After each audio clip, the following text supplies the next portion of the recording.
Bonjour à tous nos amis et bienvenue à l'heure de la bonne nouvelle. Nous sommes très heureux de vous revenir avec cette nouvelle série d'émissions. Puis on tient à remercier toute l'équipe de Radio Nord pour les services qu'ils nous rendent. Puis en fait, le fait qu'ils rendent possible la production de ces émissions. Et puis c'est la 30e année. La 30e année depuis qu'on travaille avec l'équipe de Radio Nord. On est très, très reconnaissant de travailler dans une ambiance d'amitié comme ici à Radio Nord. Et puis, Jean-Pierre, tu pourrais sans doute nous dire depuis donc combien de temps que tu collabores avec l'heure de la bonne nouvelle? Eh bien, c'est depuis 1983, la première fois que j'ai participé à l'émission. On est en 94, donc ça doit faire 12 ans. C'est ma 12e participation à l'émission. Je profite de l'occasion aussi pour saluer nos amis qui nous retrouvent comme ça pour une autre série d'émissions. Puis peut-être qu'on devrait remercier aussi tous ceux qui sont venus de près comme de loin à travers les années pour prendre part à ces émissions qui nous ont apporté des témoignages, du chant et des messages de la parole de Dieu. Absolument, c'est des dizaines et des dizaines de personnes qui ont collaboré. Il y a des évangélistes, il y a aussi comme tu le disais, des gens qui sont venus de loin parfois pour donner leur témoignage. Et il ne faudrait pas non plus oublier les dizaines et dizaines de chanteurs et chanteuses aussi qui ont participé à l'émission. Oui, puis la plupart d'eux, des vrais Québécois pur laine, hein? Alors, on est très reconnaissant envers tous ces gens. Puis, enfin, on est reconnaissant aussi envers tous ces gens, vous qui nous écoutez encore présentement, puis les lettres qui vraiment nous encouragent à travers les années pour nous transmettre, en fait, vos commentaires. Et puis, on aimerait que, dès le début de cette série, cette nouvelle série, à 94, bien, on aimerait entendre vos commentaires. Et puis, on aimerait ça entendre quand même, hein, là, ça nous stimule, ça nous encourage d'entendre les gens. Puis aujourd'hui, Jean-Pierre, tu vas aborder quel sujet pour cette première émission? OK, bien, comme évidemment, notre thème habituel, c'est toujours d'annoncer la bonne nouvelle, c'est-à-dire l'Évangile. Il y a peut-être de la confusion au sujet de qui est vraiment chrétien. Je pense que c'est une question à laquelle il est important de répondre, mais de laisser plutôt la parole de Dieu répondre. Alors, qui est chrétien aujourd'hui? Qui est vraiment un chrétien? Parce que tu sais, Gaston, il y a presque 1 milliard de personnes sur le globe qui se disent chrétiens. Est-ce que chacune de ces personnes-là est vraiment chrétien, selon, bien sûr, ce que la Bible nous le dit? Ben, c'est ce que nous allons essayer de voir aujourd'hui à notre émission. Puis, Jean-Pierre, peut-être qu'on devrait aussi... puisque tu nous poses cette question, qui est chrétien, et puis tu vas en parler, bien sûr, là, aujourd'hui, mais beaucoup de gens vont encore nous poser la question à savoir, mais qui est-ce que vous êtes, vous autres? Ah oui, peut-être que ce sera bien, parce qu'on ne veut pas non plus s'imaginer ou laisser montrer aux gens qu'on serait meilleur que les autres. Qui sommes-nous? Ben, nous, on est des chrétiens évangéliques, c'est-à-dire des chrétiens qui sont nés de nouveau par la foi au Seigneur Jésus-Christ. On n'est pas en tout cas, en ce qui nous concerne, toi et moi, Gaston, on n'est pas des membres du clergé ou des choses comme ça. On est des chrétiens très ordinaires. Nous sommes affiliés nous travaillons avec des églises locales et puis nous avons mis tout notre temps pour justement enseigner la parole de Dieu et prêcher l'Évangile. C'est la raison pour laquelle nous sommes ici comme ça année après année. Mais il ne faudrait pas croire qu'on est membre du clergé ou des gens spéciaux. On est vraiment comme tout le monde en réalité. Sauf que nous avons fait cette expérience de la nouvelle naissance. C'est ça qui est peut-être la différence. En fait, on peut vraiment dire qu'on est évangéliste et puis on est prêt à annoncer l'Évangile partout où le Seigneur nous donne l'occasion d'annoncer le beau message de la bonne nouvelle, quoi. Absolument, Gaston. C'est un privilège, d'ailleurs. C'est un grand privilège qui est le nôtre de pouvoir annoncer ce merveilleux message. Et puis, notre ami Jean-Pierre a choisi des questions que la plupart des gens se posent aujourd'hui pour justement apporter des réponses, pas nos réponses personnelles, mais les réponses de la parole de Dieu. Et puis, à travers l'émission, on va vous parler de notre offre gratuite. Alors, il faut avoir notre crayon tout prêt pour prendre l'adresse. En fait, que vous nous écriviez, en fait, pour notre offre gratuite. Et puis, présentement, nous allons passer justement à la chronique « La Bible répond ».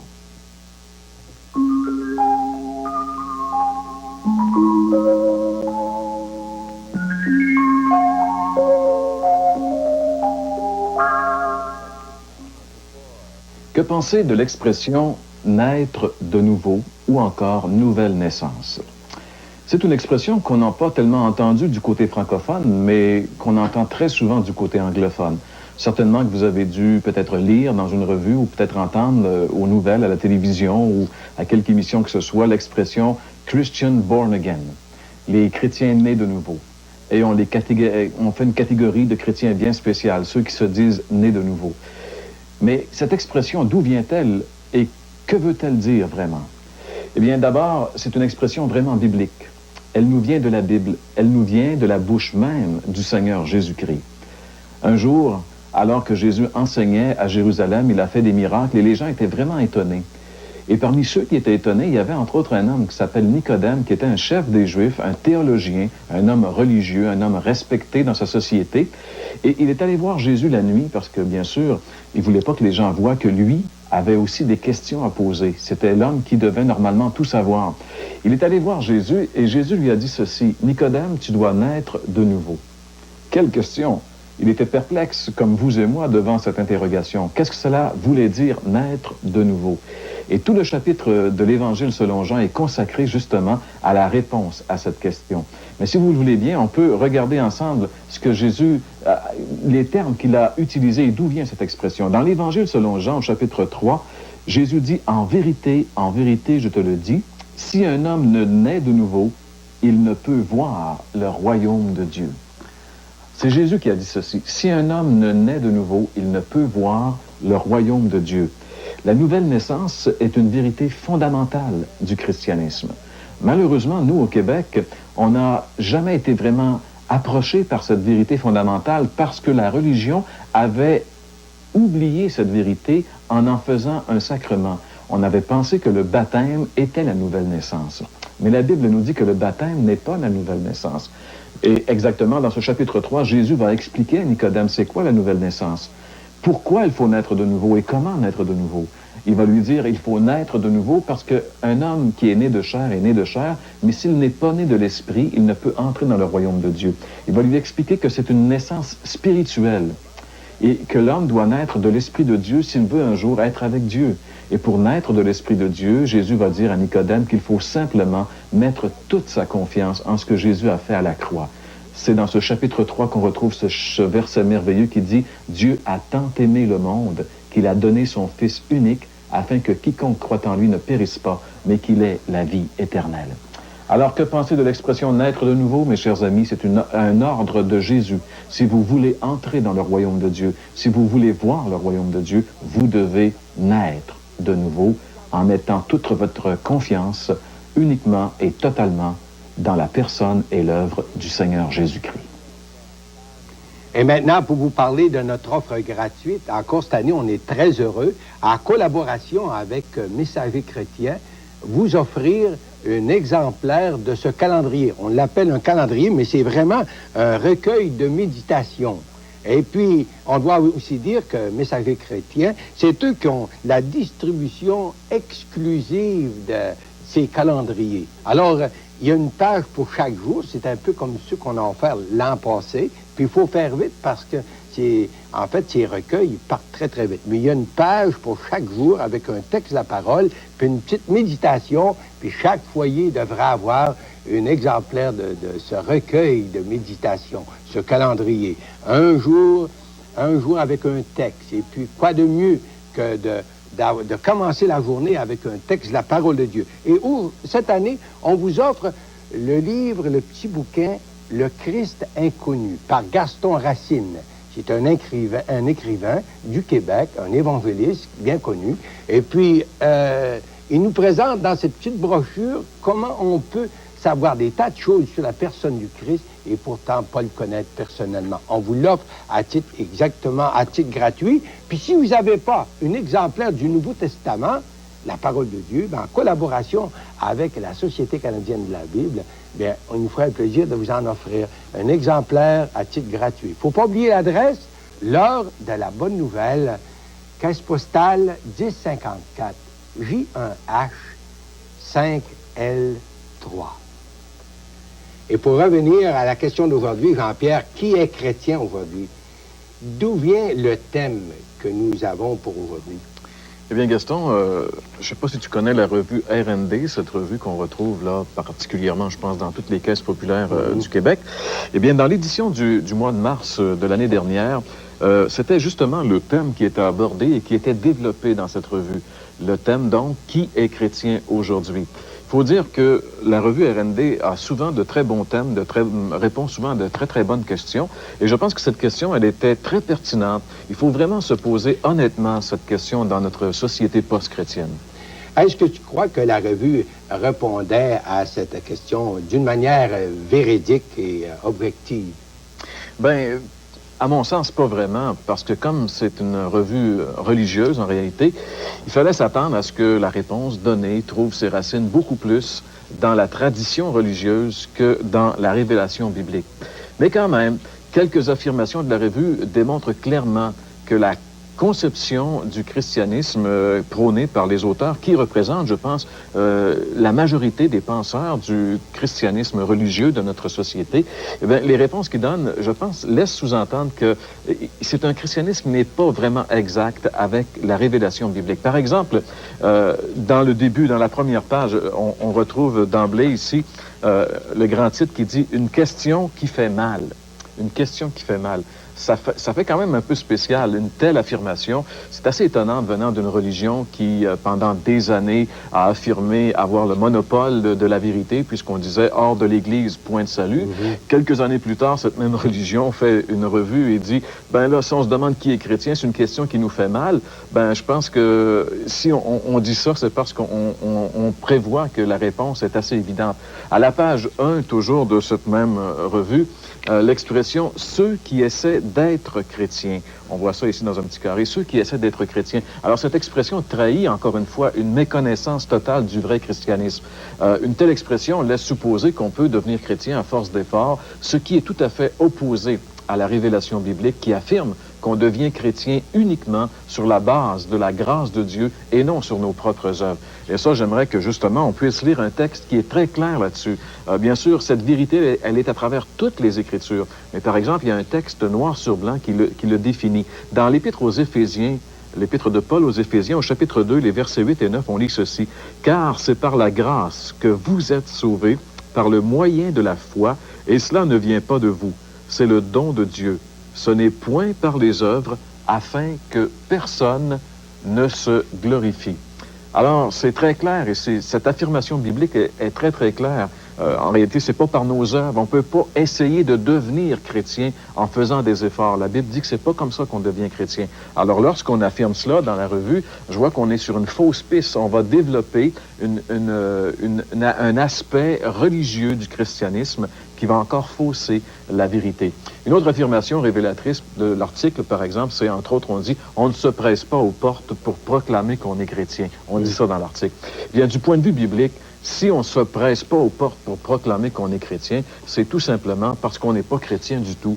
Quand on est chrétien, on veut le dire. On ne peut pas garder ça pour nous.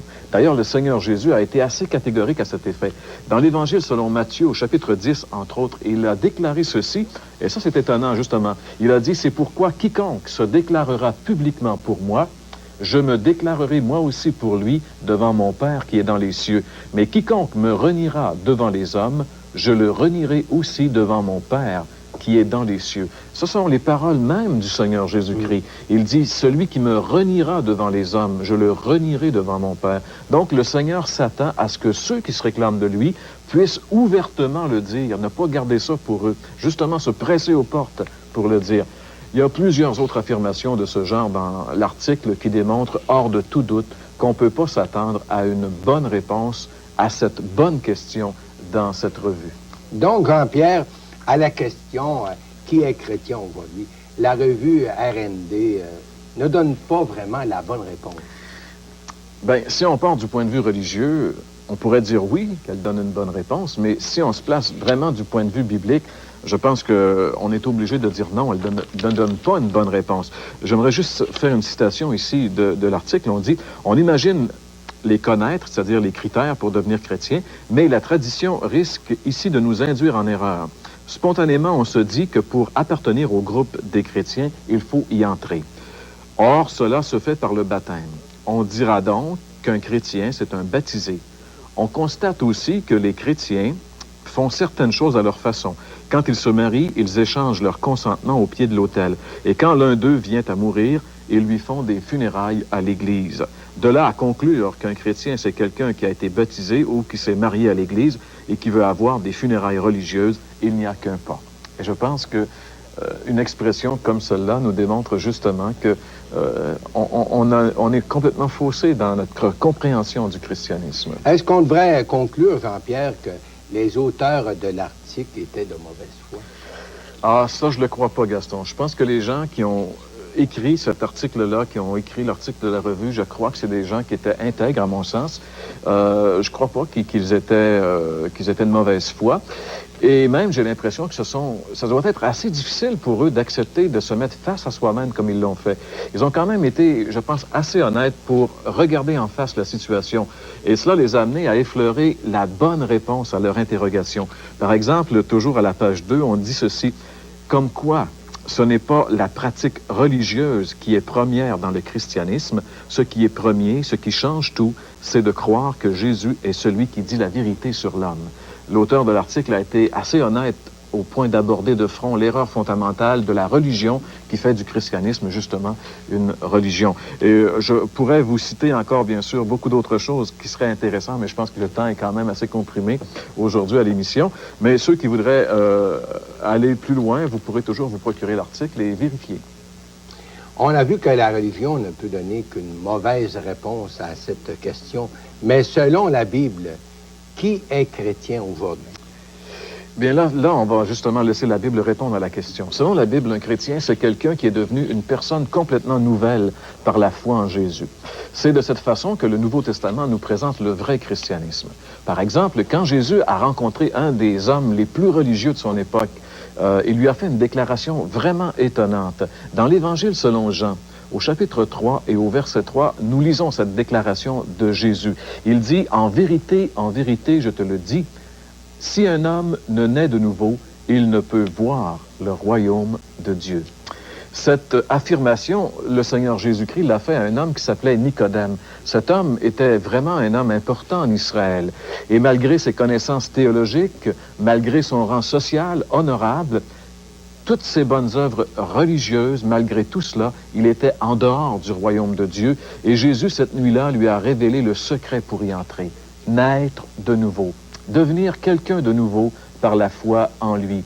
On pourrait aussi citer, à titre d'exemple, par exemple, la transformation radicale d'un jeune rabbin juif, un extrémiste religieux du nom de Saul de Tarse, qui va être totalement transformé par sa rencontre avec le Christ. Il va devenir le grand apôtre Paul, celui qui a écrit 13 épîtres dans le Nouveau Testament, celui qui a écrit à lui seul presque la moitié du Nouveau Testament, celui qui a le plus fait souffrir les chrétiens. Eh bien, c'est celui qui va devenir celui qui va le plus souffrir pour Jésus, parce qu'il a rencontré le Christ sur la route de Damas. Il est devenu un vrai chrétien et sa vie a pris une toute nouvelle dimension, une toute nouvelle direction. On pourrait aussi parler de Simon, le fils de Jonas, ce pêcheur illettré de la Galilée, qui va être complètement transformé également par sa rencontre avec le Christ. Il va devenir l'apôtre Pierre, un orateur fougueux qui va amener des milliers de personnes à la foi en Christ. Selon le Nouveau Testament, il est impossible d'être chrétien sans avoir été radicalement transformé par le Christ ressuscité. Il est plein d'exemples, le Nouveau Testament, d'hommes et de femmes transformés par la foi en Christ. Et il affirme aussi cette vérité par des déclarations qui sont vraiment sans aucun équivoque. Par exemple, lisons ensemble ce que l'apôtre Paul lui-même, qui a vécu l'expérience de la nouvelle naissance, nous dit dans la deuxième lettre qu'il écrit aux Corinthiens, chapitre 5 et le verset 17. Il dit, « Si quelqu'un est en Christ, il est une nouvelle création. Les choses anciennes sont passées, voici maintenant, toutes choses sont devenues nouvelles. » Voilà ce que l'apôtre Paul déclare. Si quelqu'un est en Jésus-Christ, c'est ça être chrétien. Si quelqu'un est chrétien, il est devenu une nouvelle création. Les choses anciennes sont passées, voici maintenant, toutes choses sont devenues nouvelles pour lui. Maintenant, il vit pour un autre. Avant, il vivait pour lui de manière égoïste. Maintenant, il vit pour le Christ. Sa vie a pris une nouvelle dimension. Et on pourrait aussi citer un autre passage de l'apôtre Paul qu'il écrit à l'épître aux Galates, au chapitre 6 et au verset 15, où il dit ceci. « Car ce n'est rien d'être circoncis ou incirconcis, Ce qui est quelque chose, c'est d'être une nouvelle création. Et on pourrait paraphraser en disant simplement, ce n'est rien que d'être catholique, protestant ou ce que vous voudrez. Ce qui est important, c'est d'être une nouvelle création en Jésus-Christ. C'est ça qui est important. Ce changement-là n'a rien à voir avec une religion extérieure. C'est un changement intérieur, un changement radical du cœur que seul Dieu peut opérer. Dieu seul peut transformer un cœur qui est Dieu, un cœur qui aime le péché, qui aime le mal. Seul Dieu peut changer ce cœur-là qui va se mettre maintenant à aimer Dieu et à détester le mal. Ça, c'est pas de la religion. La religion peut essayer de mettre un vernis sur l'homme, peut changer un peu l'extérieur, mais ne peut jamais changer l'intérieur. Et aussi longtemps que l'intérieur n'est pas changé, aucune religion pourra faire un homme nouveau. Dans l'Épître aux Hébreux, justement, au chapitre 10, on lit cette grande vérité dans les versets 16 à 18. Il dit, parlant justement de la nouvelle alliance, l'alliance que Jésus a conclue en son sang à la croix, lorsqu'il la compare avec l'ancienne alliance du Sinaï, l'alliance de la loi. Voici ce que l'auteur des Hébreux dit. « Voici l'alliance que je ferai avec eux après ces jours-là, dit le Seigneur. Je mettrai mes lois dans leur cœur, je les écrirai dans leur esprit. » Et il ajoute, « Et je ne me souviendrai plus de leurs péchés ni de leurs iniquités. » Il dit, « Je mettrai mes lois dans leur cœur. » Voilà la grande transformation que Jésus fait lorsque quelqu'un vient à lui. Il change son cœur. Cette transformation, même si elle est intérieure, bien sûr, a une répercussion sur la façon de vivre de tous les jours. Une vraie conversion est perceptible de manière très évidente. Un vrai chrétien, c'est quelqu'un qui est différent des autres. On avait dit d'un fermier, justement, un fermier bourru qui s'était converti et qui était devenu chrétien, que même ses vaches avaient réalisé qu'il était devenu chrétien. Le grand missionnaire Hudson Taylor disait, « Si votre père, votre mère, vos sœurs, vos frères, si même le chat et le chien de la maison ne sont pas contents que vous soyez devenu chrétien, vous devriez vous interroger pour savoir si vous êtes vraiment devenu chrétien. » Il y a peut-être un peu d'exagération, mais quand même, il faut qu'il y ait un changement évident. Oui, mes amis, c'est cela, être chrétien. C'est avoir été totalement transformé par la puissance du Seigneur Jésus-Christ ressuscité. Jean-Pierre, est-ce qu'on peut dire que quelqu'un qui n'a pas expérimenté un tel changement n'est pas chrétien? Absolument, absolument, Gaston. Et cela est tellement sérieux, car beaucoup de personnes croient être chrétiens sur la base fausse de la religion, parce qu'ils ont été baptisés, ils ont été confirmés, ils se sont mariés à l'Église, et qu'ils espèrent avoir justement des funérailles à l'Église, comme on l'a vu dans l'article. Ils pensent que ça fait d'eux des chrétiens. Mais jamais la Bible dit que ça fait des chrétiens. Jésus a dit à Nicodème, si un homme ne naît de nouveau, il ne peut entrer dans le royaume de Dieu. Si tu n'as pas été radicalement transformé par le Seigneur Jésus-Christ, tu n'es pas chrétien. C'est pas moi qui le dis, c'est la Bible. Si parmi ceux qui nous écoutent aujourd'hui, quelqu'un voulait devenir vraiment chrétien, là, par le Seigneur Jésus, il aimerait cette transformation. Qu'est-ce qu'il devrait faire? Gaston, j'espère que non seulement quelques-uns, mais que tous ceux qui nous écoutent aujourd'hui veulent devenir de vrais chrétiens, être transformés par la puissance du Seigneur Jésus-Christ. Pour cela, il faut premièrement reconnaître que nous sommes pécheurs. C'est là que ça commence. La Bible dit tous ont péché et sont privés de la gloire de Dieu. Nous sommes tous pécheurs, nous sommes tous privés d'un Dieu juste et saint. Deuxièmement, on doit, par la repentance, on doit se détourner de notre péché et croire en l'amour de Dieu manifesté pour nous à la croix. Jésus est mort il y a 2000 ans sur la croix portant nos péchés. La Bible dit qu'il nous a tellement aimés qu'il a pris notre place de coupable. Et enfin, on doit l'inviter dans notre cœur comme notre Sauveur et notre Seigneur et le recevoir et lui donner notre vie. On peut faire ça dans une simple prière, disant simplement ceci. Seigneur Jésus, je reconnais que je suis un pécheur. C'est mes péchés qui t'ont fait souffrir et mourir sur cette croix. Je t'invite maintenant à venir comme mon sauveur personnel. Je te donne ma vie. Change-moi. Fais avec moi ce que tu veux. Si tu fais cette prière sincèrement, Jésus va venir transformer ta vie et tu seras un vrai chrétien.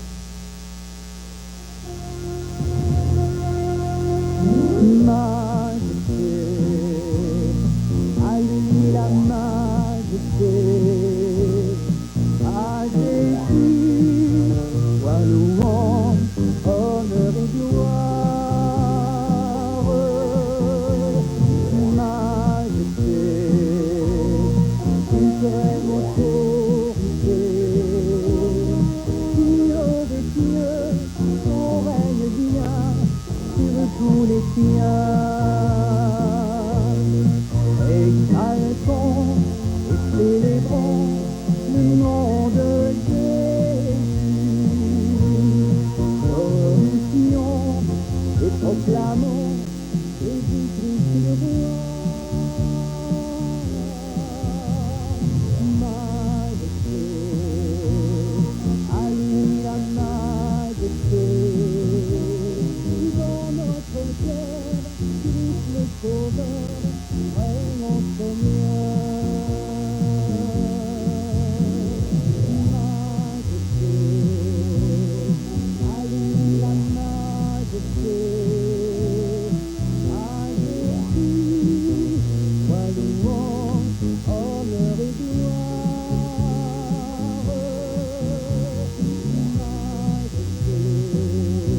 c'est Jacques, c'est ce merveilleux chant.